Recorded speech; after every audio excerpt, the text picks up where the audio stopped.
Welcome to episode 4 of the Moto Psycho Podcast, our after-hours shop counter conversations at Throttle Mob Power Sports, Wooster, Ohio. So going over today, price shopping isn't necessarily wrong, right? People got to do it. It makes sense. But what customers need to understand when they do call in here is that it doesn't take 30 seconds to give a quote, right? We got to look up the labor times, the parts, and then build it into a quote so we can give someone accurate numbers. So it's not something we do often here, unless we have to. We like to have the bike here because why spend 45 minutes on a bike that's never going to show up, right? So this is the Moto Psycho Podcast here at Throttle Mob Power Sports. I'm John, Logan, Adam, the DJ. Our after hours shop counter conversation, just BS in here at the shop. Now the lights are off. Oh yeah. The doors are closed. Well, the lights are off and the doors closed because Adam showed up. Yeah. But see, they put He me brought in the here party. with them. They wanted to be locked up with me.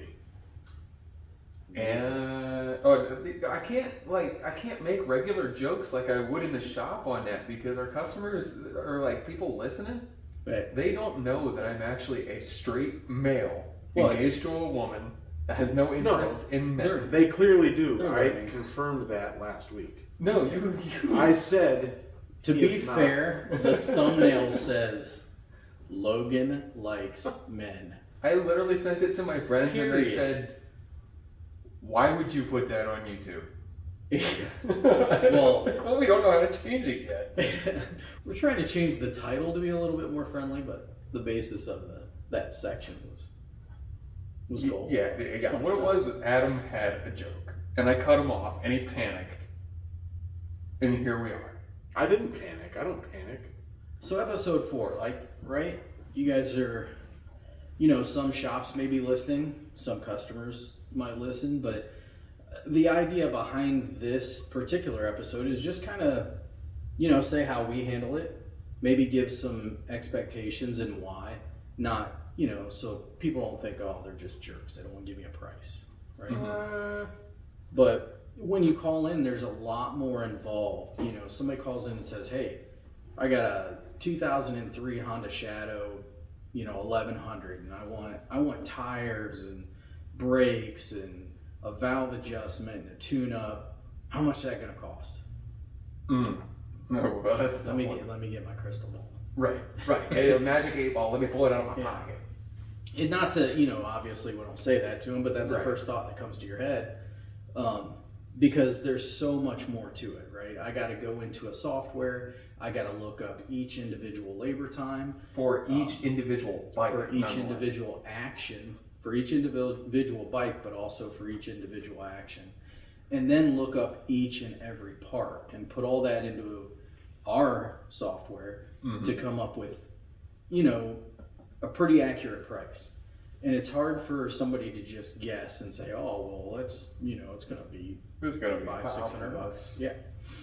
So, and that's why it's, you, in every shop you call is going to give you a little bit of kickback on it because nobody can spend 45 minutes giving you a quote for a bike that may not show up because maybe you're calling 3 shops just to get prices. And there's nothing, severely wrong. I mean, there, especially with, you gotta, as a consumer, you gotta price shop a little bit, right? Especially today's day and age. Right. But so our policy here is we try not to give any numbers other than ballparks or vague figures unless the bike's here, right? Because you don't know what you're going to find once it gets here. They say they need tires, but they need tires, they need tubes, they need valve stems, and it's leaking oil or something. And then if we told them 600 on the phone, then that's the last number they heard. They expect, regardless of what it is, it's going to. Yeah, it doesn't matter whether they come in with, it doesn't, like with newer bikes, there's guys out there that go out there and they beat the crap out of these bikes. I've seen 2023s and 2024s that are just absolutely ragged. You can't quote that the same as you would a brand new bike. And you're never going to know that bike's in that condition over the phone. Not until you see They it. call. So yeah, if you do call in, you ask for a price, we're going to try to give you a ballpark, but we're not going to give you a, to the T quote, tax and everything out the door unless the bike's here. hence the word estimate. Yeah. I'll give you an idea, and then if you want to make an appointment or whatever, we don't do any work without calling the customer first. So even the guys that come to the counter, and we have several, they'll drop off and say, I don't care what it is, fix it. Well, we don't do business that way.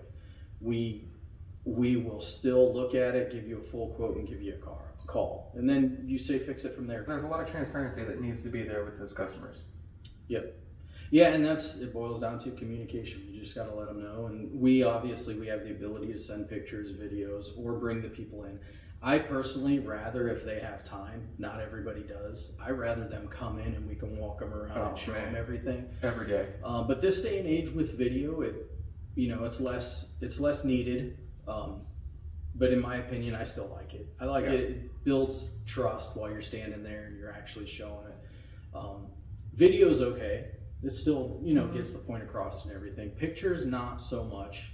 I'll send pictures if that's the last resort and they just can't make it in. But I prefer video or actually talking to the customer right beside the bike. Yeah. So much easier to show them everything. And we're never going to sell doom and gloom, but we will show you if it's a safety issue, and we will tell you. And we don't pressure anybody. Like if it's a safety issue and you still say you can't afford it, don't want to fix it, then all we're going to do is document at the bottom. You know, and then if you roll away with it, that's on you at least. We offered it, we showed you that it was a safety issue, and for whatever reason, whether it's financial or you just don't buy it or want to do it, that's on you. But we're going to show it to you, and we're going to tell you why it's a safety issue. Yeah. Show everything. Tons of tires in here that are dry rotted every spring. Oh man. And we tell them and they're like, oh no, it's fine. Well, that's also your life. It's not fine when you're a greasy spot. Yeah, and that's just it. It's like if it's a safety issue, we'll stress it and stress it strongly. Right. But at the end of the day, we can't force you to fix it. Yeah. Hey, that counter sprocket leaking. Hey, that could travel back on your rear wheel. Hey, that could cause you to slide out coming around a corner as you're powering out of the corner. Hey, just so you know, that's a problem. Or lock your motor up if you let it go too long. Lock your motor up, you can run out of oil. You start the top end for oil, Yeah, no, there's a lot of different things that could happen, but a lot of it comes back to customer communication. Yeah, absolutely. You just talk to the customer, and as long as you stand your ground and you have a leg to stand on, you can't be out here just throwing smoke into the wind. You can't just be like, oh, well, I think this is bad because of this. I don't have anything to stand up on it. Yeah, you got to be honest, and it has to be something you can show and prove. Right. But well, as a little bit more on the customer side of things, because you went from customer to member. Yeah, straight from customer to familiar. Yeah. What do you want to know? Okay, let me ask your you this. perspective. Like, what would you, as a customer, say for your side by side, because that's what you work with most of. Your Harley doesn't really break down that much. Right. So aside from leaking oil all over the place, it doesn't do that either. Being extremely slow off the bottom end, but we'll talk about that another time. Sorry, I don't ride a Goldwing.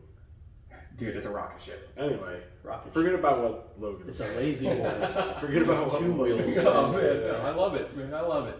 No, as a customer, when I started coming in here, it was awesome. I just dropped it off. I said, hey, this thing ain't working right. Look at it. Tell me what's wrong. John said he'd send me pictures, videos, whatever. And he did that, and he fixed it. He called me when we talked about it. I told him to fix it. It was really straightforward. He was straightforward with it. So, but looking back and thinking about what we're talking about today, if you were a customer just calling a shop, you might call in and ask for a price, right? But knowing what I said today, does that make you look at it any different? Like, maybe absolutely. I didn't think it caught. Maybe the customer doesn't think or realize it takes 30 to 45 minutes to build a quote. No, you're right. No. Yeah, everything takes time. And you just have to realize that. And sometimes people just don't. and they get a little frustrated, but Yeah. And I'll do it as much as I can, but right, I'm not going to spend. We're a shorter staffed, ridiculously busy shop. Mm-hmm. So for me to sit on the phone for 30 minutes, or or even spend 45 minutes, tell the customer I'm going to call them back and spend 45 minutes building a quote. It's difficult to do because if your hands are not on a bike, you're not making money. Right. So it's hard for me to spend that kind of time on somebody that isn't here when I have 52 bikes behind me that are here. Not trying to sound dickish or rough about it, but your focus has to be what's in the building. Yeah, there has to be a point where you draw that line. And that's why I give a ballpark. I'll get as close as I can. It's never going to be like to the T, and I tell them, right. And I don't think you even told me an estimate or nothing. I don't think that was ever discussed when I was the customer coming in here. Not until after we looked at it. Right, because I think I just told you, I need to know what's wrong, it needs fixed. Yeah, and we had a customer today come in and dropped off a gold wing, and he's like, I don't care what it is, fix it. Right. No. Damn gold wing, guys. And it's a lit. It might as well be the scrolls. You just drop it and look at his list of things that he wants done. He wants everything done.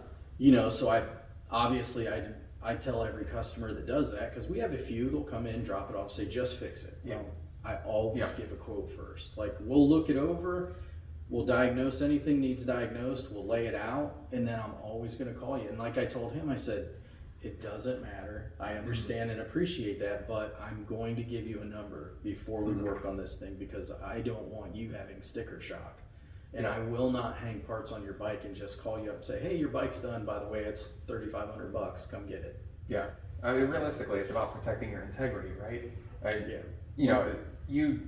Somebody says that they can do that. Just fix it, whatever. Then you go and you do that, but you can't show why. Right. And then they come at you afterwards and like, well, I'm not paying all this money because you didn't show me why I have to pay all this money.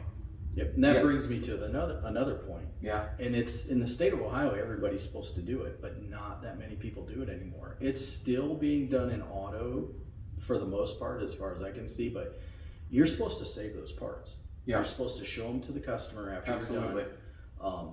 And then explain to them if they want, what failed with the part or whatever, and then they have the opportunity. Do you want these parts, or do you want us to throw them away? Those are their parts. Right. Some people want to save the parts. Like, they want their own sacrifices, the guys that speak. yeah, or they want to be able to show their wife, who don't believe why that bike cost $800 to fix. Yeah, if my wife was Hitler, maybe Hitler's at home, and he's got to take that shift shaft and show her, hey, this is why the kid's bike cost $800 this week, because when they knocked it over, pushed the shift shaft in and busted it off the side of the motor, and this had to be replaced. See, here's the broken part. That being said, Keeps them safe. When John fixed my front diff, I could have told him just to keep it and throw it away. But I felt really bad when he picked every individual little chunk up off the floor and put it in a box for me. So I just took it home. that is the level of dedication. Yeah, that was an extreme differential failure. But hey, It's fixed. you needed to see that thing grenaded inside the housing, because outside of the housing you couldn't tell. Yep. It still looked fine. It wasn't such a failure that it busted out of the housing. It all stayed internal. But when I cracked it open, everything went everywhere. Listen. Now I thought you that know was that. a tactic for success. Yeah. Well, I guess it depends If you're on who not at. throttling out of everything, When in doubt, Throttle out. I can't say that. I can't afford to say that, is what I mean to say. Logan's went, blah. Yeah, mine did. It really did. And it wasn't catastrophic either. no. No. Yeah, we can't even bring that up. And No, into the I got sacrifices 200 hours that of the hard gods- race abuse into this 300, and it looks like somebody's just been riding it for 30 years. Yeah, it doesn't look that bad at all, except for at the very top. You can Yeah. tell it spent its life with some high RPMs. Yeah. Yeah. Definitely ride it hard, but That's not the as, only thing. not as hard as Adam rides some things. Hey, It must be a Harley thing. I don't know. I ride Goldwing. we know. A big, bright yellow one. It is too. It is banana yellow. Mobile banana. I love that gold wing. Well, that brings up a question. Oh boy. Okay. Oh, Here we go. Since we barefoot hike yeah, in the woods, yeah. we do not barefoot bike, do we? No. Okay. Oh no. No And barefoot biking for me. no barefoot biking, and absolutely under no barefoot circumstances. Barefoot biking, yeah. Have you All heard right. the music he plays in the back while it's working? That's pretty slick, yeah. I've had some customers walk in and go, "What?" I'm well versed, as I like to say. Okay, that's good news. Today it was Miley Barefoot. Cyrus. Straight from Miley Cyrus to Usher, but you were literally dancing with me. I heard all kinds. I was on the lift. I was videoing. That didn't happen, so don't get your I hopes up. was like, Wait until the Moto Podcast. you do Text understand thread. there are other cameras out. So John will end up seeing. That's fine. At least you kept your Because clothes I on this didn't. time. I don't like taking my clothes off. Unless it's in front of men. Only you. You're not Man. You're not helping with our last This week's comes up every conversation. podcast. Why does this come up on the podcast? I didn't know, even it's bring it every up. one. It's a It shop wasn't thing. even me this time. Yeah, It's a shop It thing. was Logan. It's a shop thing. He's really defending this. he is really well, when the short Logan Likes Men took off on YouTube at the dude. tune of 1,300 views It in fucking 48 did too, and I bet every one of the viewers came off a grinder. Oh yeah. Yeah, you know they did. With no You're gonna be shoes getting on. some emails I better not. That's how I'll be erasing myself from Moto Psycho. from Grindr. So you were the one that put the link on there. Oh jeez. No, we'll not be doing that. If you guys don't understand shop talk is almost as bad as military talk, sometimes worse than military talk. Oh yeah. Well, there's so many people that are military. You know, I would have been if I didn't have bad eyes. Oh no, we are not going to do the I almost served stories. No, that's as far as I go with it. Okay. That's as far as I go with it.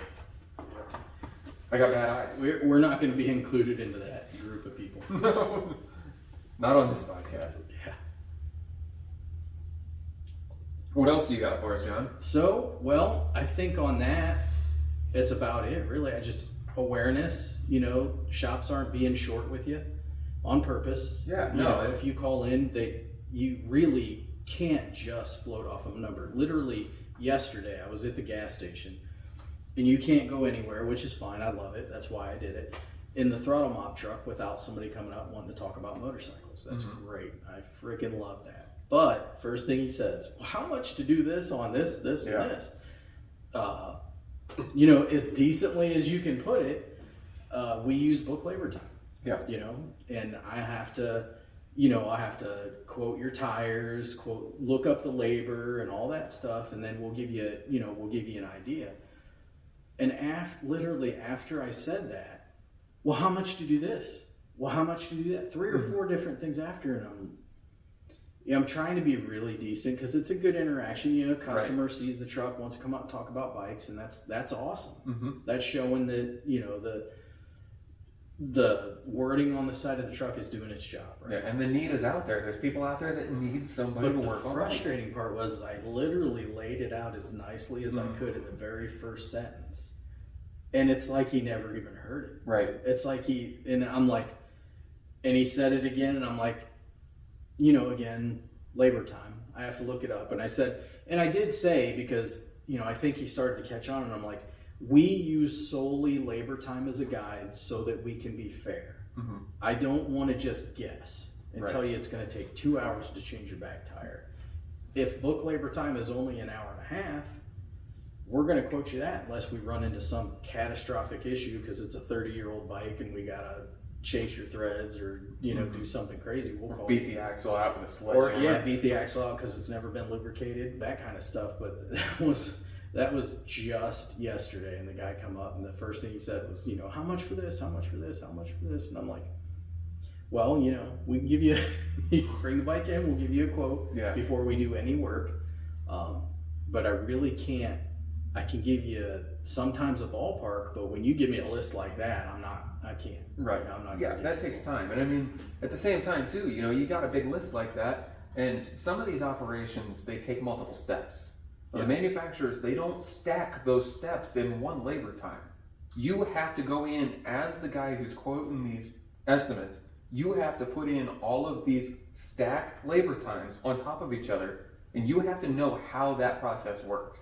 If you're taking a front axle out, it's like your front axle or your front differential, Adam. You know, if you go into the Polaris book, you know, it might say 4.2 hours or whatever it says to pull that differential out. Oh, that doesn't include doing the brakes that you're going to find that are metal to metal in the front. So you have to make sure that you quote that in there too, separately. Well, that brings up to an extent. That brings up a very important point.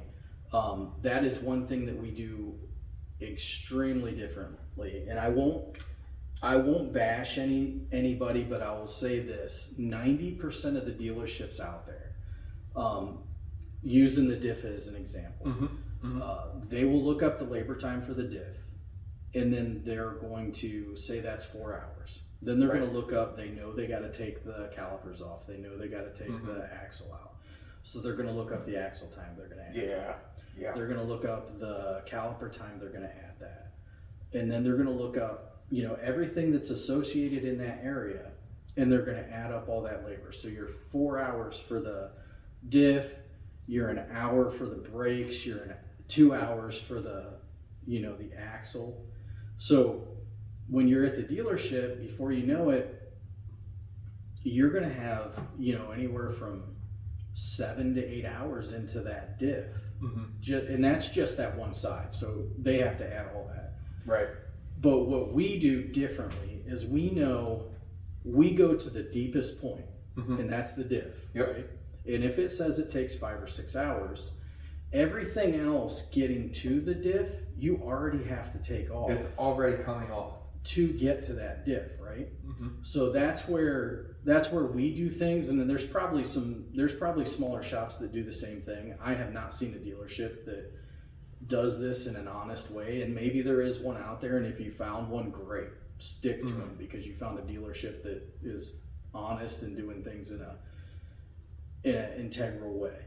But we will go to the deepest point, and that's what we're going to quote. So it's going to be 4 hours for us versus where some dealerships you take it to, it's going to be, you know, 12 and anywhere up to 12 hours, because they're going to add both axles, both calipers, and, you know, all that stuff. So now, being in multiple different dealerships myself in my past, you know, I've seen it both ways from dealerships.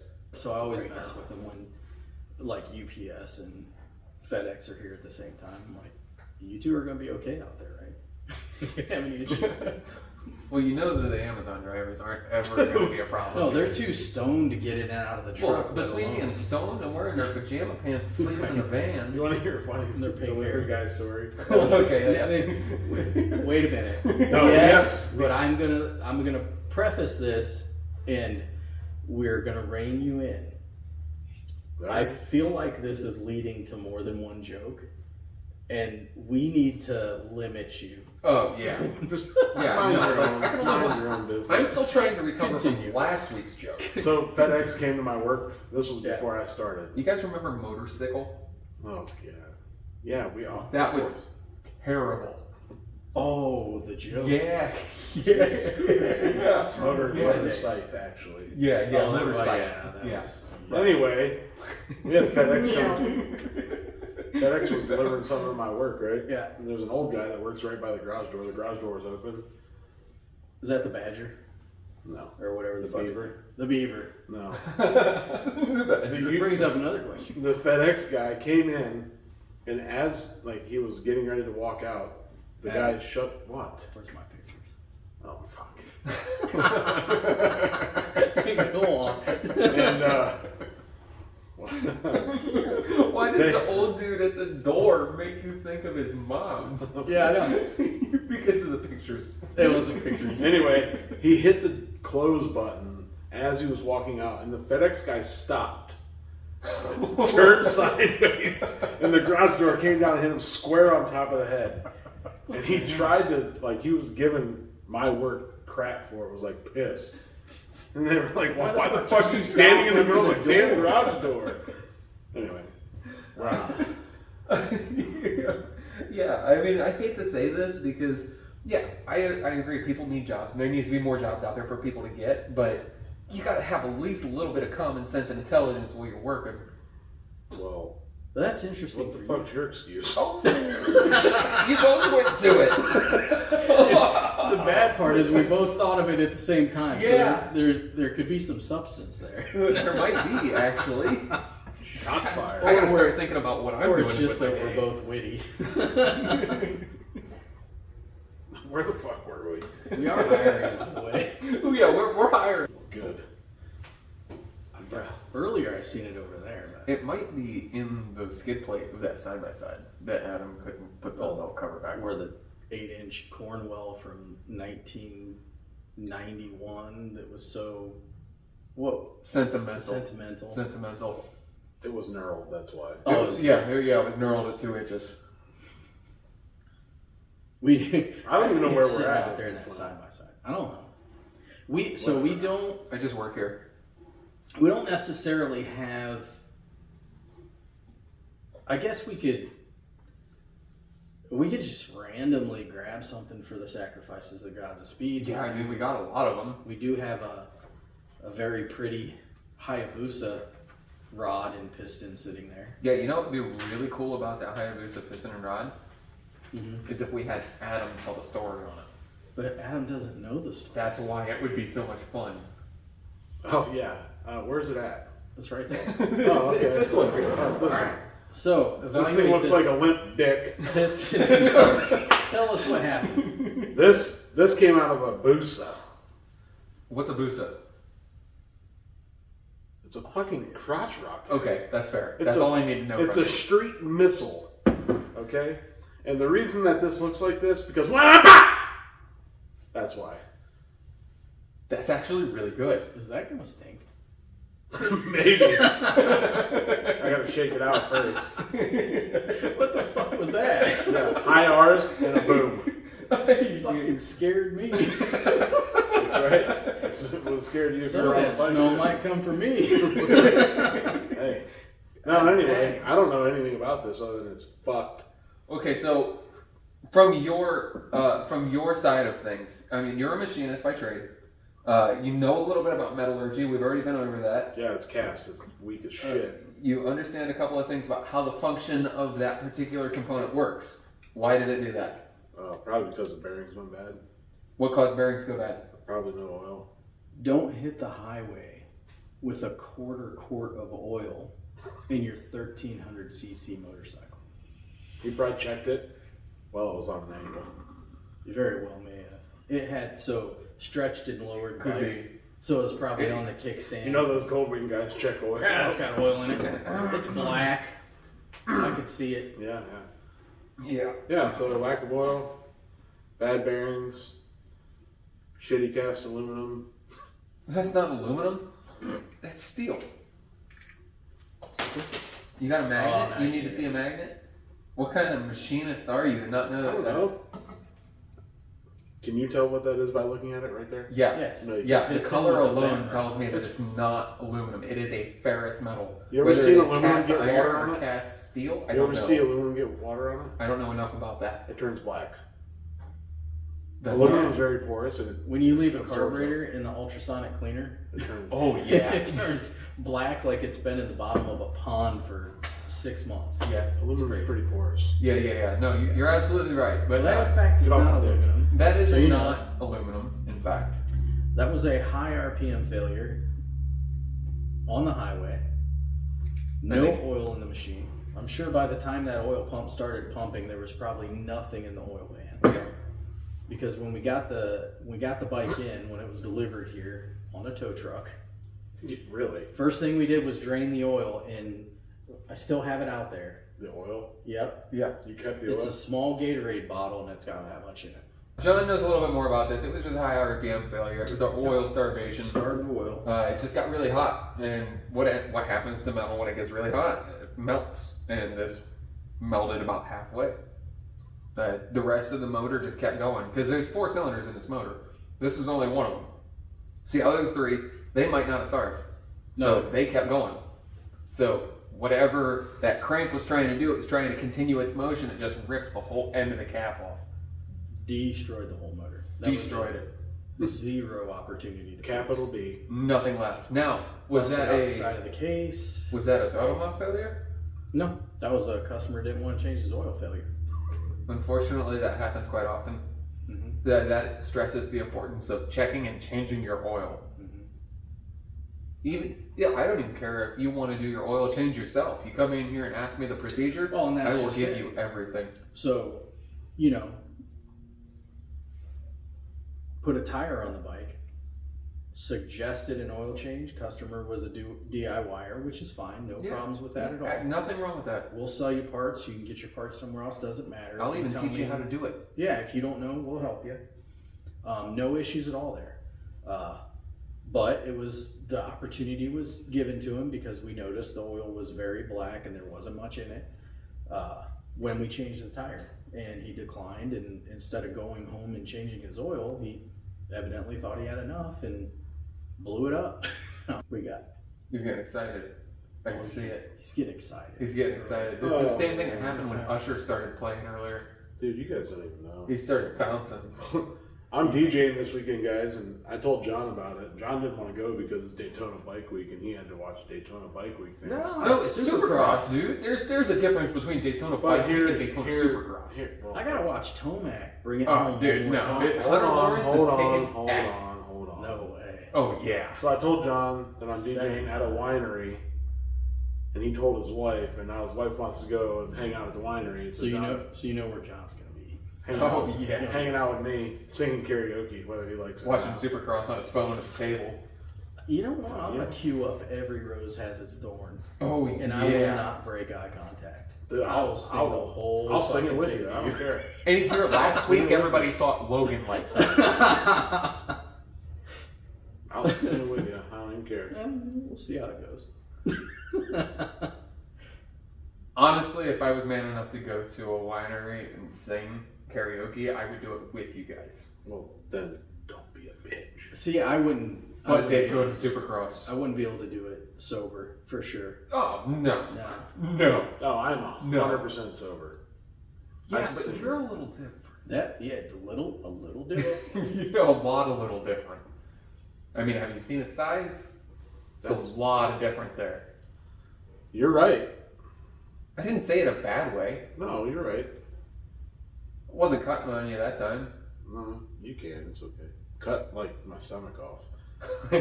Yeah. No, you got to work on that yourself. You haven't seen that little guy in a while. Some just disappeared. Pedro, where you been? Stuck to my bottom rib. There you are. Yeah, if your bottom rib was at your fucking nutsack. When it's cold out, you never know how far things travel. Yeah, I know, you're right. I ain't gonna lie. Fucking making a run. Fucking Russell, the love muscle. Russell the love muscle. That's going. You watch. That'll be a short. Russell the love muscle. Guaranteed. It's absolutely going to. AI is taking that one. Yeah. Oh, Russell. How you been, Russell? Glad to see you woke up. Under the weather. You see your shadow or what? You're right. We're going to have 6 more weeks to see Alice or what? Oh, yeah, that's going on. You know it's going on. Oh, shit. Oh, man. Well, I sadly feel as though we're encroaching up on the. Well, I think Logan still has his toolbox. Did we have anything for Logan's So toolbox? so we didn't really have anything in particular for Toolbox, but if we do want to touch on anything for Logan's Toolbox, it's this time we'll just hit it real quick. Logan's Toolbox, one of the most important tools in Logan's Toolbox is his red permanent marker. And I likes to sniff it. It's the only way I make it through the day. I like where he's going with this, but I'm stuck on the red. So the deal with red. So I was taught this when I was learning sales. Oh, fuck. So yeah, no, it's a terrible sales tactic, but at the same time, it is a big important part of. There's no such thing as Foursquare where I went to sales training. no, we talked about it. We talked about how bad it was to use that. Yeah. But no, so when you put safety concerns on a general inspection checklist, if you write it in black ink, a customer's eyes are usually going to skip right over it. If you put it in a bright color or an attentive color such as red, it draws their attention to it, therefore making it more important. So when it comes to safety concerns, such as a dry cracked front wheel or a front tire, that is a major safety concern.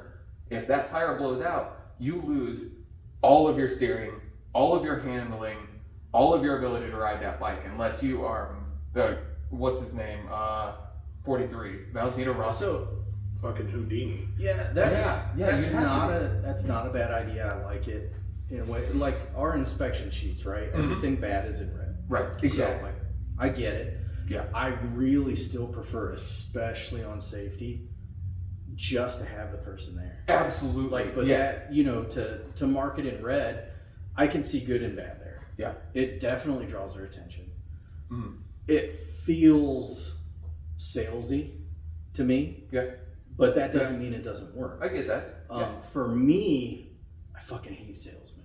Yeah, that's fair. Yeah, a lot of people do. I was a good salesman when I was in sales, and I think it's only because I just chose to be me. And if you want it, I'll help you through it, and we'll work through getting you into the right machine or piece of equipment. Right. But if you don't want it or you're on the edge, I'm fucking out. Yeah. I'm not gonna push you. Yeah. Like, Yeah. if you No. want Absolutely. it. Yeah. And it's whatever, right? At the end of the day, the douchey super salesman's gonna outsell me. Absolutely. Right? Every time. I don't care. Every I'm time. gonna feel better when I go home at the end of the day because I didn't force somebody into something.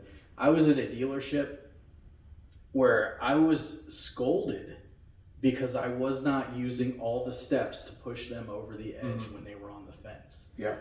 And I was like, you know what? That's called foot. When I dip below the people out there with me, we can have a discussion. Yeah. But at the time I'm being scolded for this, I was at the top. Right.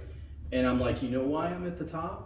I think Because you're not pressuring these customers into decisions they're not ready because for. we're in a blue collar area with a lot of farmers and a lot of just regular people that value their dollar, and they don't want to be sold to. Right. If they come in, and we'll get some kickback. There's sales gurus out there, and they're going to say, "Oh, you ain't going to make it," even though we've been here since 2016. Right.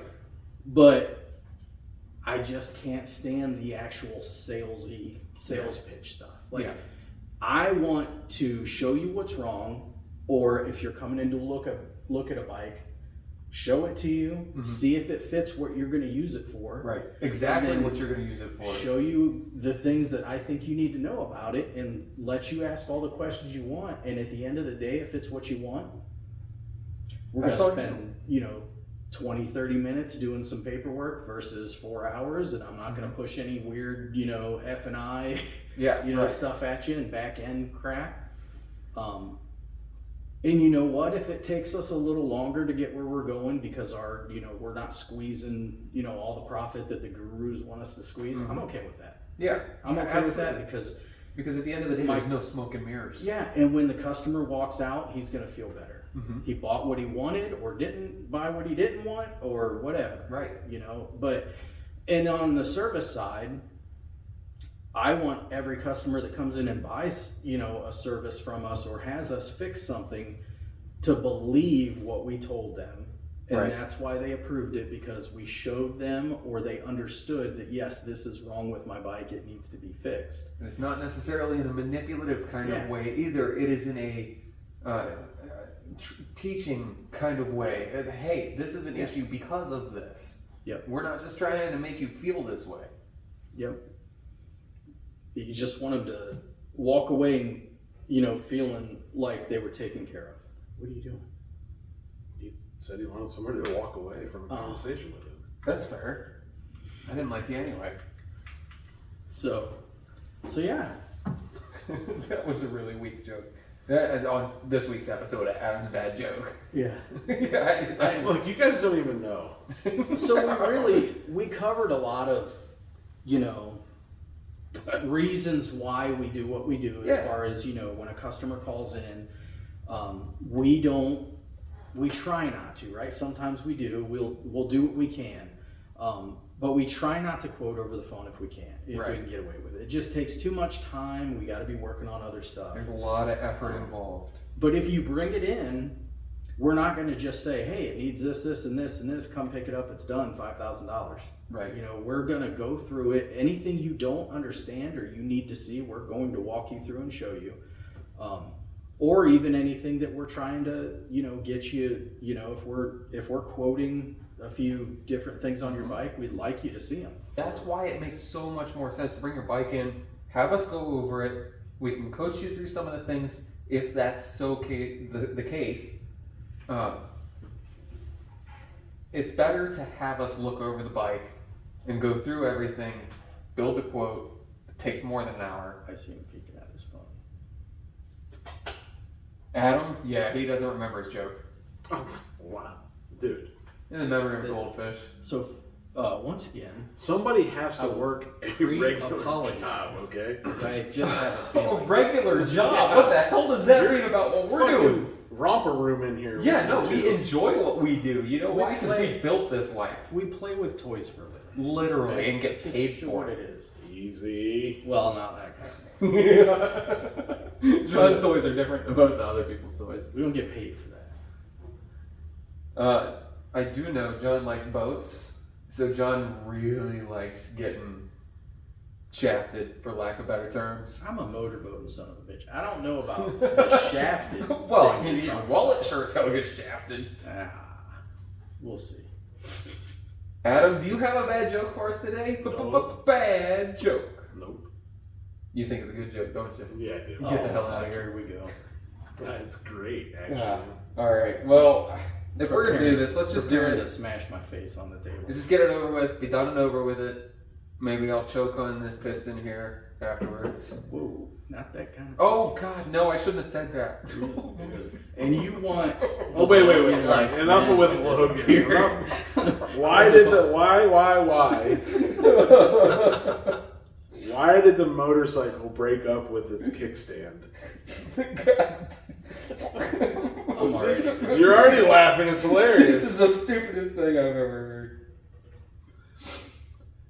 Tell me, Adam, why in the hell did the motorcycle... Well, I'm not telling you because you're being rude. Would you like to know, John? I would not. All right. See you next week, folks. Our listener would. Oh, okay. Yeah, so let's hear the bad joke, Adam. It couldn't handle the emotional leaning.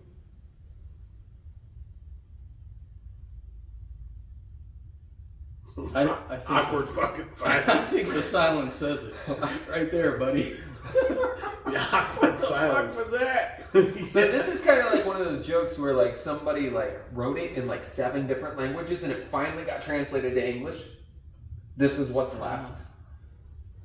It's pretty bad. So what was the original language? Fucking caveman. What was the original joke? I don't know, but would be better than wow. I thought he was gonna bust out the clicks. That probably shouldn't go on. Can't say that. Can't do that. But I sent you that video on Facebook the other day. You gave me the tutorials.